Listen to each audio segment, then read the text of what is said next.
Mga master, okay lang bang? Huwag niyong skip ang mga ads sa aking mga video kung okay lang mga master. Salamat sa solid na suporta po. Yon, what's up mga masters? Nandito na naman tayo sa panibagong araw, panibagong kabanata na naman ang pagsasama-samahan natin ngayon guys.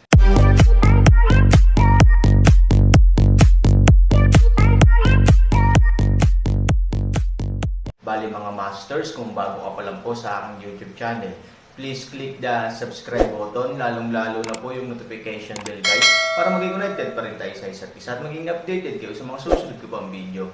Bali mga masters, bago natin umpisahan ng kwento ay mag-shoutout po muna tayo para sa mga solid nating tagapakinig. At shoutout kay Chris Abanador. At shoutout kay Romel Giacao. Yun na nga mga masters, no? Bali hindi na ito patagalin. In 3, 2, 1, let's go! Makalipas ang kalahating oras, sinamantala ng mag-asawa ang dilim para pumuslit hanggang sa playground. Bagamat hindi pa dumarating ang takdang oras, napakaraming tao ang nagkukumpulan sa palaruan. Tumatakbo, paanong hindi magiging positive? Ali leader, nang makita si Han Sanlei, isang grupo ng mga tao ang bumati sa kanya ng magalang. Para maitago ang sarili ko, huwag mo akong tawaging alliance leader for the time being tonight. Codename, I'll Replacement Eggplant. Mahirap at pinayuhan na paraan ni Aaron.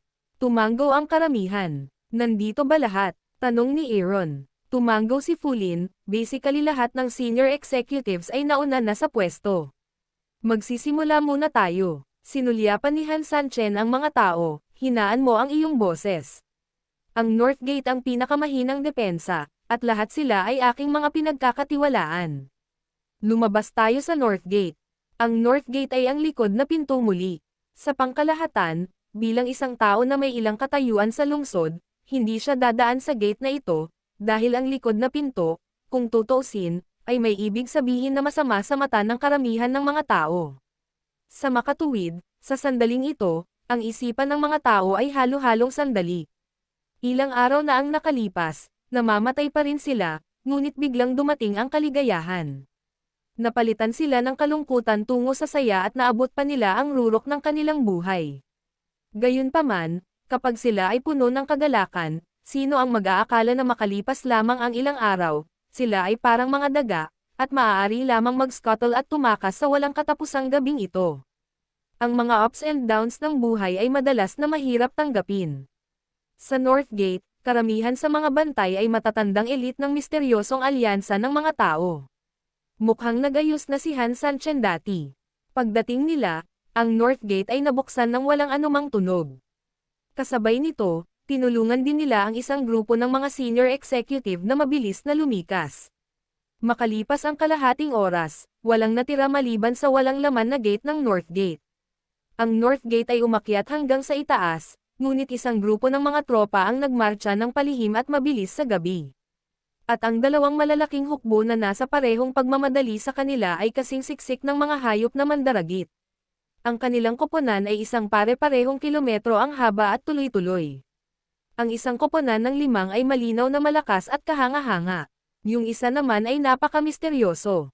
Nagtitipon sila sa isang madilim na paraan. Sa di kalayuan, para silang huming army. Sa gitna ng hukbo, ilang malalaking itim na sedan ang halatang abnormal. Bagaman ito ay isang sedan na upuan, sa katunayan, ang bawat sedan na upuan ay parang isang gumagalaw na bulwagan. Ito ay higit sa 30 metro kwadrado, at ang panloob na espasyo ay pinalamutian ng marangyang. Boom! Sa sedan house, isang grupo ng mga tao ang nakaupo sa mga hilera. Sa gitna ay isang babae. Sa oras na ito, ang unang lalaki sa kanyang ibabang kanan ay biglang nagwalas ng alak sa harap ng kanyang maliit na mesa. How about that? Hindi ba mahanap ni Fumei ang asong iyon? Galit na sigaw niya at tumambad sa mukha niya ang mga ugat niya. Napakabangis niyang tingnan. Yeshi Jun. Sa gitna, isang sundalo ang lumuhad sa lupa. Sa oras na ito, nanginginig siya at tumanggo, "Young Master, hinanap na namin ang buong lugar at wala kaming nakitang bakas ni Madam. I think, I should have been out of the team." Kung ganoon, dapat ganoon din ang pagtakas ni Fumei. Baliw talaga si Fumei. Kasuklam-suklam ang pagtakas. Hehe, ang nakababatang kapatid ko ang bagong city master na dapat pumunta sa syudad ngayon. Paano ko gagawin nang hindi nagpapaalam sa kanya? Isang grupo ng mga tao ang nanunuya, lalo na ang mga senior executive ng pamilya Ye, natigilan si Fu Tian, at agad na nagsabi, nakakahiya para kay Fu Mei na tumakas, bilang patriarch ng pamilyang Fu, narito ako para sabihin sa iyo na mula ngayon, wala nang ganoong tao sa pamilyang Fu. Pagkatapos nito, yumuko si Fu Tian kay Ye Shijun, tumingin kay Ming Yu, at magalang na sinabi, nakakahiya na purihin ang lalaking ito at ipagkanulo ang pamilyang Fu. Ngunit mangyaring makasigurado na kapag nakilala natin siya, tiyak na papatayin natin siya at mawawala ang kanyang espiritu. Hayaan siyang matikman ang lahat ng uri ng pagpapahirap para sabihin sa iyo ang iyong galit. Napakatatag ng ugali ni Fu Tian, at halatang galit na galit siya, halatang sinusubukang tanggalin ang relasyon kay Fu Mei. Ngunit sa sandaling ito, isang boses ang dahan-daang dumating, ang patriarch ng Fu Tian ay talagang marunong kumain. Malinaw kung ano ang gusto mong ibahagi sa akin ng maaga. Ang mga salita ay nahulog, at ang mga tao ay nagpunta upang maghanap ng prestihiyo. Binuksan ni Fu Mei ang kortina ng pinto at dahan-daang pumasok. Storytelling channel sa YouTube. Nang makita si Fu Mei, maraming tao ang tumayo at galit na itinuro ang isa't isa. Fu Mei, asong babae ka, maglakas loob kang bumalik. Nako, matapang ka. I think some people want to treat you as fools. Talaga bang iniisip niya na walang nakakaalam sa ginawa niya? Isang grupo ng mga tao ang nanunuya at nagpakita ng kanilang mga ngipin. Gusto nilang kagatin si Fu Mei sa mismong lugar.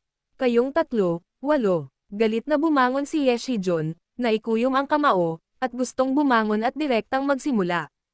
Gayunpaman, sa oras na ito, isang maitim na figure ang nangahas na sumugod sa harapan niya, direktang hinawakan si Fu Mei, at ang kanyang ekspresyon ay napakabangis, ikaw na taksil, nagtaksil sa amin.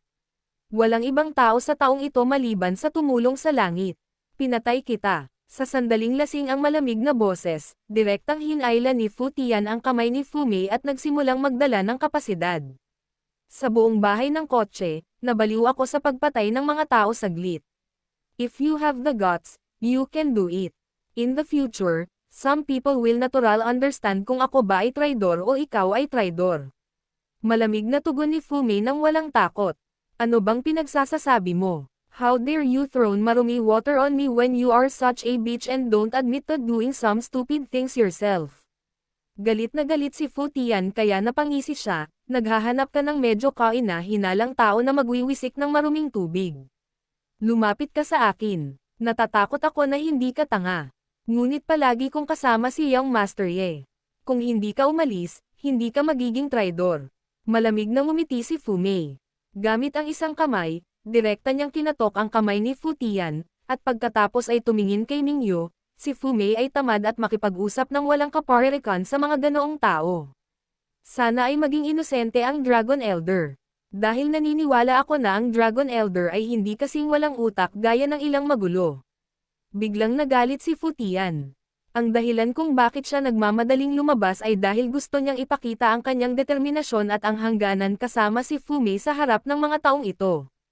Ngunit sa hindi inaasahan, hindi nangyayari ang mga bagay ayon sa script na naisip niya. Bahagyang kumunat ang noo ng madilim na ulan at tumingin kay Fu Mei saglit. Ang nakita niya sa mukha ni Fu Mei ay puno ng tiwala sa sarili at pagmamataas, at walang kasalanan o takot na dapat magkaroon ng isang taksil. Parang medyo abnormal ito. Kahit sino pa siya, mahilig siyang magsuot ng mataas na sombrero.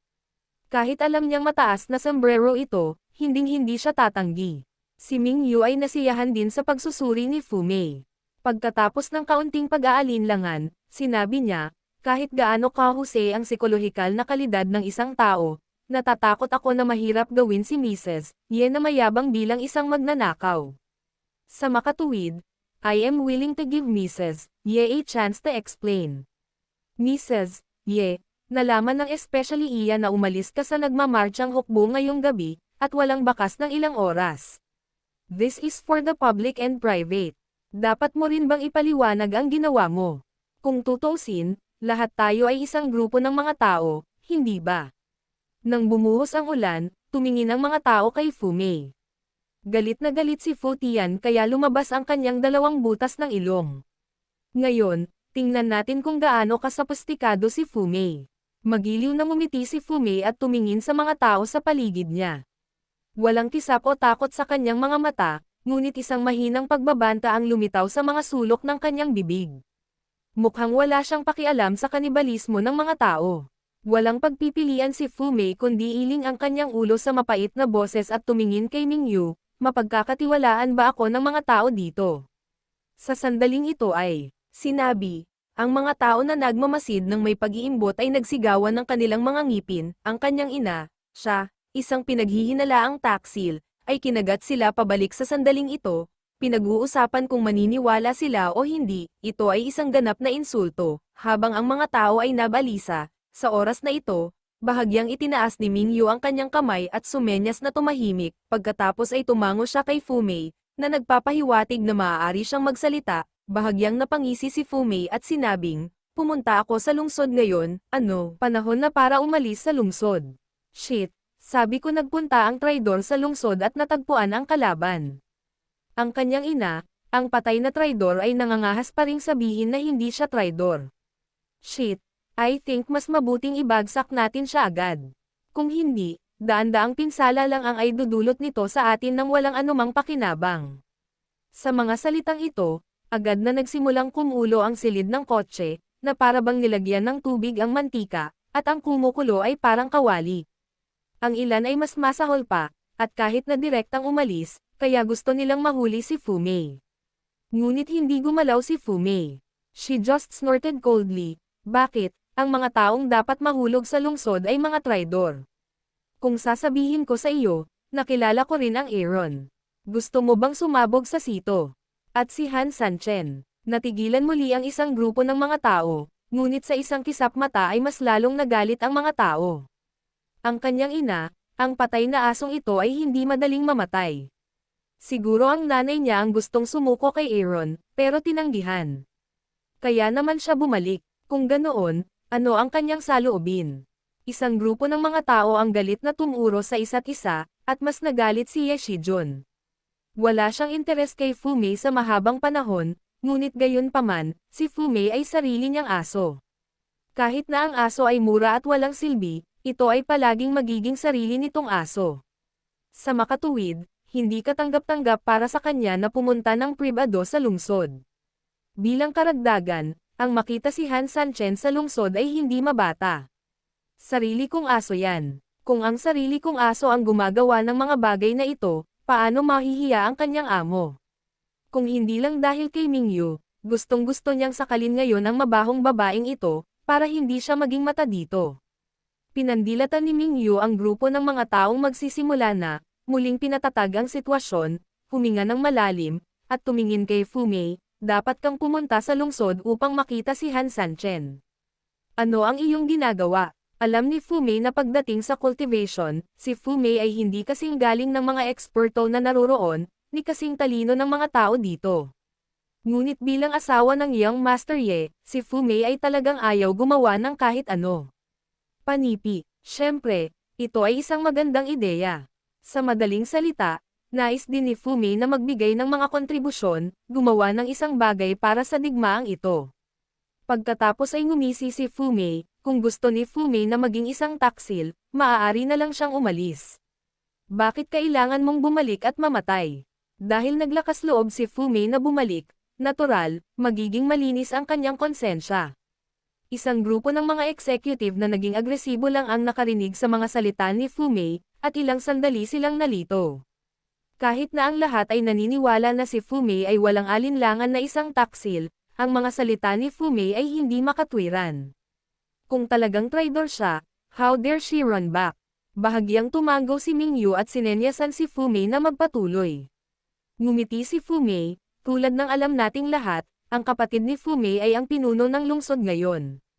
Kaya naman, maaaring samantalahin ni Fumei ang pagkakataong ito upang makahanap ng mga dahilan at pagkakataong sumali sa Aaron. Siyempre, napakatalino ni Han Sanchen. Napakahirap makuha ang kanyang tiwala. Kaya naman, sinadya ni Fumei na kinopya ang dati nating plano sa labanan at ibinigay ito sa kanya. What? You gave our battle plan to Han San? Well, that's our secret. How dare you say you're not a traitor?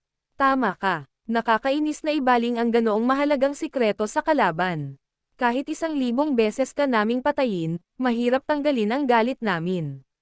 Sa harap ng mga sumpang ito, si Fu Mei ay hindi natakot, ngunit tumingin sa ulan ng may kumpiyansa. Tiningnan siya ni Ming Yu ng matagal, nang makitang hindi umiwas ang mga mata nito. Tumango siya, lubos na mapagbantay si Han Sanchen. Sa oras na ito, kalaban din natin siya, likas na mapupuyat siya sa atin. Mahirap talagang makuha ang kanyang tiwala kung hindi niya ito ibibigay sa kanya. Ilang taus-pusong bagay. Gayunpaman, ang mapa ng labanan ay isang lihim ng militar pagkatapos ng lahat, at ang paglipat nito ay isang malaking krimen. Kung ang iyong paglipat ay nabigo, maaari ka lamang may sagawa sa pamamagitan ng batas militar. Napangiti si Fu Mei. Alam ni Ming Yu ang katotohanan na hindi siya makapasok sa yungib ng tigre at manalo sa anak ng tigre. Alam niya ang salawikain na hindi niya kayang isuko ang bata at hindi niya makukuha ang lobo. Kung maglakas loob siya, para magawa ito, dapat sigurado siya, matagumpay kung nakuha ang tiwala ni Han Sanchen, o, kung tama ang hula ko, dapat pangunahan ni Han Sanchen ang isang grupo ng mga senior executive upang makatakas mula sa lungsod. Napangiti si Fu Mei. Nagulat ang isang grupo ng mga tao nang marinig nila ang kanyang mga salita. Yun na nga mga masters, no? Bali panibagong kabanata na naman yung natapos natin ngayong gabi. Muli, maraming salamat po talaga sa walang sawang suporta po sa aking YouTube channel na talagang inaabangan nyo po ang bawat upload ko po. Bali mga masters, magkita-kita ulit po tayo bukas ng gabi at ngayon po ay magpapaalam po muna tayo. Bali mga masters, bye-bye!